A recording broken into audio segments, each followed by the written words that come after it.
ഞങ്ങൾ കഴിഞ്ഞ ആഴ്ച നിയമസഭയിൽ വളരെ ഗൗരവത്തോടുകൂടി അടിയന്തര പ്രമേയമായി കൊണ്ടുവന്നത് ഈ വർദ്ധിച്ചു വരുന്ന ലഹരിയുടെ ഉപയോഗമാണ്. മദ്യത്തിനേക്കാൾ അവൈലബിൾ ആണ് ഈ ഡ്രഗ്സ് എന്ന് പറയുന്നത്. കഞ്ചാവ് മാറിയിട്ട് നേരെ മറ്റേതിലേക്കാണ്, MDMA പോയിരിക്കുന്നത്. കെമിക്കൽ സബ്സ്റ്റൻസ് ആണ് ഉപയോഗിക്കുന്നത്. ഒരിക്കലും തിരിച്ചു വരില്ല, മരണത്തിലേക്കുള്ള യാത്രയാണ്. മദ്യപാനം, അമിതമായ മദ്യപാനമാണ് ഗുരുതരമായ രോഗങ്ങളിലേക്കും പ്രശ്നങ്ങളിലേക്കും പോകുന്നത്. ഡ്രഗ്സ്, കെമിക്കൽ സബ്സ്റ്റൻസ് ഉപയോഗിച്ചാൽ ഒരിക്കലും അതിൽ നിന്ന് തിരിച്ചും വരില്ല, വേറെ ഒരു ഓപ്ഷനും ഇല്ല, മരണത്തിലേക്കാണ് പോകുന്നത്. എല്ലാ ക്രിയേറ്റിവിറ്റിയും നഷ്ടപ്പെടും, ഒരു കാര്യത്തിലുമില്ല. മാത്രമല്ല, ഇത് അറിയാൻ പറ്റില്ല.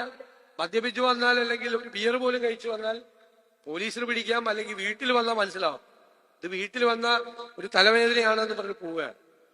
ഈ കേരളം മുഴുവൻ അവൈലബിൾ ആണ്. ബീച്ചിൽ, ആള് കൂടുന്ന സ്ഥലത്ത്, കലിങ്കിനടിയിൽ, ഒഴിഞ്ഞ പറമ്പിൽ, ഒഴിഞ്ഞ വീട്ടിൽ, എവിടെ ആള് കൂടുന്നു അവിടെയെല്ലാം ഡ്രഗ് പാർട്ടികൾ. മാത്രമല്ല, കേരളത്തിൽ ലഹരിയുടെ ഉപഭോഗം മൂലം അതിഭയങ്കരമായി വയലൻസ് വർദ്ധിച്ചിരിക്കുന്നു. നേച്ചർ ഓഫ് വയലൻസ് മാറി, ക്രൂരമായ ആക്രമണം നടക്കുന്നത്. എന്റെ നിയോജക മണ്ഡലത്തിലാണ് ഒരുത്തൻ കയറി ഒരു വീട്ടിലെ 3 പേരെ കൊന്നത്. സങ്കടം, വേറെ ഒരാളെയും കൂടി കൊല്ലാൻ പറ്റിയില്ല എന്നുള്ളതാണ്. ഇന്ന് 5 പേരെയാണ് ഒരു പയ്യൻ കൊന്നത്. വരാൻ പറ്റാത്ത പിതാവ് ഇന്നലെ രാത്രി എന്നെ വിളിച്ചു.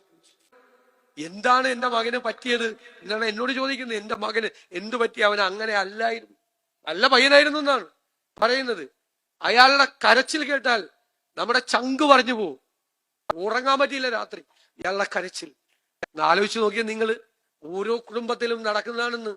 ഒരുത്തൻ ക്യാൻസർ രോഗിയായ സ്വന്തം അമ്മയെ വെട്ടിക്കൊന്നിട്ട് ആ വെട്ടിക്കൊന്ന വടിവാള് ഊതിക്കൊണ്ടാണ് ചാനലുകളുടെ മുമ്പിൽ പ്രത്യക്ഷപ്പെട്ടത്.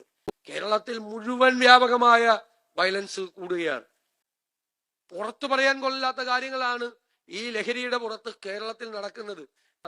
സ്കൂളാണ് കേന്ദ്രീകരിച്ചിരിക്കുന്നത്. ഇവർക്കിത് കൊടുത്ത് ഇവർക്കിത് അഡിക്ഷനായി കഴിയുമ്പോൾ, ഇവർക്കത് കിട്ടാൻ പണമില്ലാതായി കഴിയുമ്പോൾ അവരെ കാരിയറുകളാക്കുകയാണ്. കുട്ടികളെ സംശയിക്കില്ല. വലിയ നെറ്റ്വർക്കാണ് വർക്ക് ചെയ്യുന്നത്. അതിന് എവിടെയും തൊടാൻ പറ്റുന്നില്ല. ഈ എക്സൈസ് ഡിപ്പാർട്ട്മെന്റും പോലീസും എൻഫോഴ്സ്മെന്റ് ഇല്ല. ഞങ്ങൾ പറഞ്ഞു, നമ്മളൊക്കെ വിചാരിക്കുന്നതിന്റെ അപ്പുറത്തേക്ക് പോയി.